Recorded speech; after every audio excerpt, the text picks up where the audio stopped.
Today's video is a very important one because we've got a big problem on our hands, and it's not just about electricity anymore, it's about water. We're living through a technological revolution. People are comparing AI to the Industrial Revolution, a moment in history that changes everything. But when I really dug into the numbers, I realized something chilling. The AI revolution isn't just about electricity, servers, chips, and GPUs. It's about water, and water is life. Let me put this into perspective. In Texas, new AI data centers are expected to consume nearly 500 million gallons of water in a single year. 500 million gallons. That's enough to supply a mid-sized city for months. And it's happening in a place that can be as dry as Palm Springs. It's like trying to water a desert with a straw and wondering why the well's running dry. Now, we all know AI is energy hungry. The GPU farms powering ChatGPT, Google Gemini, Meta AI, Grok, and Microsoft Copilot draw electricity like never before. We're talking about growth so rapid that utilities are scrambling to keep up. But here's the part no one is really talking about. These facilities also drink water, a staggering amount of it, and it's to keep the equipment cool. A mid-size AI data center uses 300,000 gallons of water every single day. That's the same as 1,000 households. A large-scale one, try 5 million gallons a day. That's enough to supply an entire town. And when you zoom out to the national level, studies estimate US data centers already consume hundreds of billions of liters of fresh water every year. Globally, we're on track to double that by 2030. To put that in plain terms, in just a few years, AI could be drinking more water than some mid-sized countries. This isn't just a conspiracy or theoretical. We're already seeing it. In Central Texas, residents were asked to cut back on their water use, shorter showers, less lawn watering, all because a new AI facility had pulled 463 million gallons from local supplies in under 2 years. Meanwhile, in Marfa, a new campus is proposing to use more water than the entire town consumes today. Imagine living in a place where your family is told you can't wash your car or fill your pool, but the tech company down the road gets to run its taps wide open 24/7. If that sounds familiar, it should. Californians know this story from years of drought. In the early 2010s, whole neighborhoods were fined for watering their lawns. Farmers plowed underdeveloped crops because there wasn't enough irrigation. That was painful enough, but that was nature.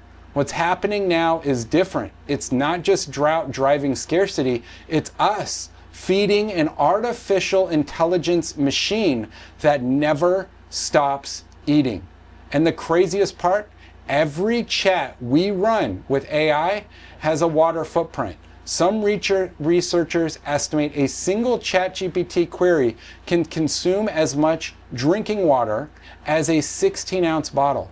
One bottle might not sound like much, but multiply that by billions of queries every day, and the number becomes hard to even comprehend. Training a module like GPT-3, that's like evaporating 700,000 liters of clean water into the air. Gone. Now I know what some people will say, but we'll innovate.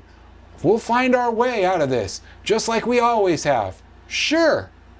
Companies are experimenting with closed-loop cooling systems, just like the power industry once experimented with cooling towers to reduce thermal pollution.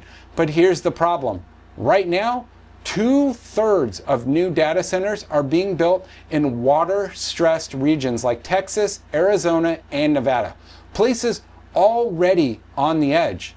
That's like building new factories in the middle of the Dust Bowl and saying, don't worry, we'll figure it out. And remember, this isn't happening in isolation. Nuclear power, which the current administration is being heavily on clean energy, right? Nuclear being clean, also consumes massive amounts of water for cooling. Farming still consumes the largest share of our supplies, but companies have been buying up water rights for decades. Coca-Cola, Nestle, you name it. So now add AI into the mix. Where does that leave the rest of us? It leaves us staring at a future where bottled water could cost $10, $15, maybe $20 for a single 16-ounce drink, where wells on private property become battlegrounds against corporations with very deep pockets, where golf courses, water parks, and backyard pools disappear, not because of a drought, but because of machines that can't stop talking. So the question is, who gets the water? Us or AI? History teaches us that revolutions come with trade-offs. The Industrial Revolution brought us railroads, electricity, and factories, but it also blackened skies with coal smoke and poisoned rivers for generations. Today, the AI revolution promises convenience, productivity, even creativity, but the hidden cost may be the most precious resource we have. And here's the kicker. Unlike coal or oil, there's no substitute for water. We can build solar farms to replace gas plants. We can invent batteries to replace oil, but we can't drink salt water. Desalination exists, yes, but it's energy hungry, expensive, and not anywhere near enough to solve this scale of a demand. So what do? First, we start talking about it. Share this message. This isn't conspiracy talk. This is reality backed by research and numbers already unfolding. Second, contact your state representative. Demand transparency on how much water these new data centers are consuming and where it's coming from. Right now, companies don't have to report this in a way that helps communities plan. That needs to change. Finally, we need to rethink where and how these facilities are built. Not in deserts, not in drought zones. They should be in water-rich regions with substantial cooling systems, not in places where families are being told to skip a shower so they can keep their GPUs running dry all day. Because at the end of the day, this is bigger than AI. This is about whether future generations have safe, affordable drinking water. So will we learn from history and set limits before it's too late? Or will we repeat the mistakes of the past, trading survival for short-term innovation? This channel is small, my voice is limited, but yours isn't.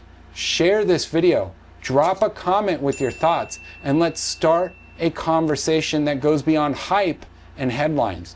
Because this is our home, our ark, and without water, there is no future.